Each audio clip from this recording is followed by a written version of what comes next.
Hi friends, welcome to Selvi Ruby channel. இன்னைக்கு உங்க கூட ஷேர் பண்ண போற ரெசிபி என்னன்னு பார்த்தீங்கன்னா, ரோட்டுக்கடை காளான். ரொம்ப ரொம்ப டேஸ்ட்டு அட்டகாசமா இருக்கும். இந்த ரெசிபியை வந்து யாரெல்லாம் ட்ரை பண்ணியிருக்கீங்க அப்படின்றத கமெண்ட்ல சொல்லுங்க. இதுவரைக்கும் செல்வி ரூபி சேனலை சப்ஸ்கிரைப் பண்ணாதவங்க ப்ளீஸ் சப்ஸ்கிரைப் பண்ணிக்கங்க. அப்பதான் நான் போடுற வீடியோஸ் உடனுக்குடனே நோட்டிஃபிகேஷன்ல வரும். இப்போ வாங்க வீடியோக்குள்ள போகலாம். இதுக்கு தேவையான இன்கிரீடியன்ஸ் பார்த்தீங்கன்னா, கோஸும் காளானும் எடுத்து வச்சிருக்கேன். இதை சின்ன சின்ன பீசஸா இந்த மாதிரி கட் பண்ணிக்கலாம். இதை அப்படியே நல்ல அகலமான பவுலுக்கு நான் ட்ரான்ஸ்ஃபர் பண்ணிக்கிறேன். அப்பதான் வந்து மிக்ஸ் பண்றதுக்கு நல்லா ஈஸியா இருக்கும். இதை எல்லா பவுடரும் சேர்த்து ஒரு வடையோ பஜ்ஜி மாவு பக்குவத்துக்கு பிசைஞ்சிட்டு எண்ணெயில போட்டு பொரிச்சு எடுக்கணுங்க. இப்போ கார்ன்ஃப்ளவர் மாவு பார்த்தீங்கன்னா ஒரு 2 ஸ்பூன் போட்டுக்கிறேன். கடலை மாவு 1 ஸ்பூன் சேர்த்துக்கிறேன். மைதா பார்த்தீங்கன்னா 1/2 ஸ்பூன் சேர்த்துக்கிறேன். உப்பு தேவையான அளவு சேர்த்துக்கலாங்க. இது ரொம்ப ரொம்ப டேஸ்ட் வந்து நல்லா இருக்கும். மிளகாய் பொடி பார்த்தீங்கன்னா ஒரு 1 1/2 டேபிள் ஸ்பூன் சேர்த்துக்கலாம். இதை நல்லா அப்படியே மிக்ஸ் பண்ணி கொடுத்துருங்க. இந்த காளான்லையும் கோஸுல இருந்தே தண்ணி விட்டு வரும். ஃபர்ஸ்ட் நல்லா மிக்ஸ் பண்ணிட்டு கையால ஒரு தடவை மிக்ஸ் பண்ணிட்டு அதுக்கப்புறம் கொஞ்சம் கொஞ்சமா தண்ணி சேர்த்து இந்த அளவுக்கு நம்ம கிள்ளி கிள்ளி எண்ணெயில போடுற அளவுக்கு நல்லா பிசைஞ்சு எடுத்துக்கிட்டோம்னா ஒரு 5 நிமிஷம் ஊறினா போதும். டக்குன்னு ஆயில்ல பொரிச்சு எடுத்துக்கலாம். இந்த ரெசிபியை பார்த்தீங்கன்னா என் தம்பி பொண்ணு தான் வந்து ப்ரிப்பேர் பண்ணணும் அப்படின்னு சொல்லிட்டு எல்லா இன்க்ரீடியன்ஸும் சொல்ல சொல்ல நான் வந்து இந்த பக்கம் பண்ணிக்கிட்டு இருக்கேன். இத வந்து குட்டி குட்டி வடையாவோ, இல்ல அப்படியே போண்டா மாதிரி நம்ம எண்ணெயில போட்டு பொரிச்சு எடுத்துக்கலாம். இத பொரிச்சு எடுத்துட்டு, இதுக்கு வந்து மசாலா ரெடி பண்ணி, அத மிக்ஸ் பண்ணி சேர்த்துட்டோம்னா, ஈஸியான ரோட்டுக்கடை காளான் வந்து குயிக்கா ரெடி பண்ணிரலாங்க.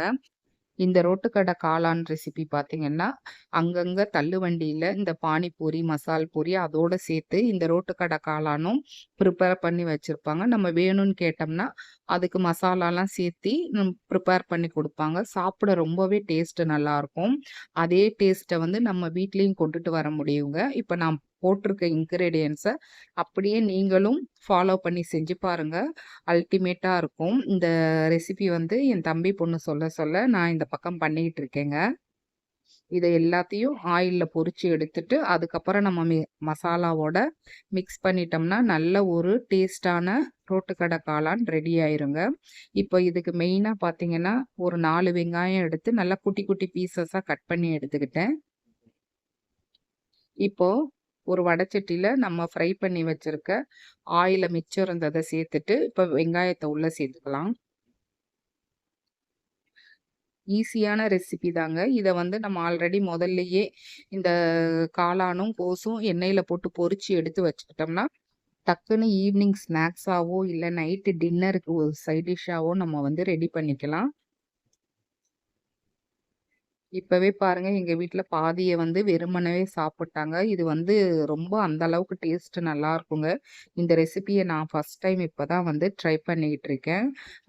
உண்மையாவே ரொம்ப நல்லா இருக்குங்க. இப்ப வெங்காயம் கொஞ்சம் வதங்கினதும், கொஞ்சமா இஞ்சி பூண்டு பேஸ்ட் சேர்த்துக்கலாம். இஞ்சி பூண்டு பேஸ்ட்டோட பச்சை ஸ்மெல் போற வரைக்கும் அதையும் ஃப்ரை பண்ணி குடுத்துருங்க.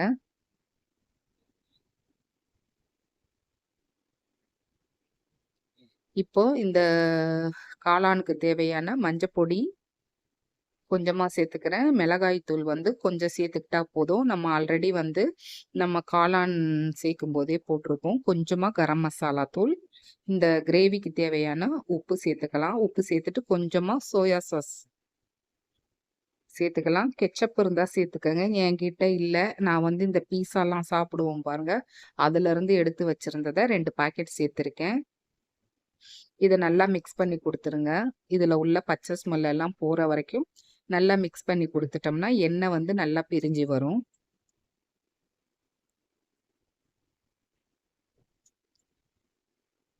நல்லா இந்த அளவுக்கு எண்ணெய் பிரிஞ்சு வந்ததும், தேவையான அளவு தண்ணி சேர்த்துக்கலாம். தண்ணி சேர்த்துட்டு நல்லா எண்ணெய் பிரிஞ்சு வர வரைக்கும் இது கொதிச்சு வரணுங்க. இந்த அளவுக்கு நல்லா எண்ணெய் பிரிஞ்சு வந்ததுக்கப்புறம், நம்ம கொஞ்சமா கார்ன்ஃப்ளவர் மாவ தண்ணீல கரைச்சு சேர்த்துக்கிட்டோம்னா, டேஸ்ட் நல்லாருக்கும். கிரேவியும் கொஞ்சம் திக்னஸ் குடுக்கும். எங்க பாப்பா சொல்ல சொல்ல நான் பண்ணிட்டுருக்கேன். அவ ஃபேஸ் காட்ட மாட்டேன்ட்டு முகத்த திருப்பிக்கிட்டா. அவ்வளோதாங்க. இந்த கிரேவி வந்து நல்லா கொதிச்சு வந்ததும், ஆல்ரெடி நம்ம பொரிச்சு வச்சிருக்க காளானையும் உள்ள சேர்த்துடலாம். அவ்வளோதாங்க, சிம்பிளான ரெசிபி தான். இந்த காளான் முட்டைக்கோஸ வந்து ஆல்ரெடி நம்ம பொரிச்சு வச்சுக்கிட்டோம்னா, டக்குன்னு இந்த ரெசிபிய பண்ணி முடிச்சிடலாம். ஸ்கூல் விட்டு வர குழந்தைங்களுக்கும் செஞ்சு குடுங்க. அவங்களும் ரொம்பவே விரும்பி சாப்பிடுவாங்க. இந்த ரோட்டு கடை காளான் வந்து அ விரும்பி சாப்பிடாதவங்களே இருக்க முடியாது. அந்த அளவுக்கு டேஸ்ட் வந்து ரொம்பவே நல்லாருக்கும். அப்படியே எங்களுக்கு வந்து அந்த கடைகள்ல கிடைக்கிற அதே டேஸ்ட்ல அவ்வளோ நல்லா வந்ததுங்க. கண்டிப்பா இத வந்து ஒன்ஸ் வந்து ட்ரை பண்ணி பாருங்க.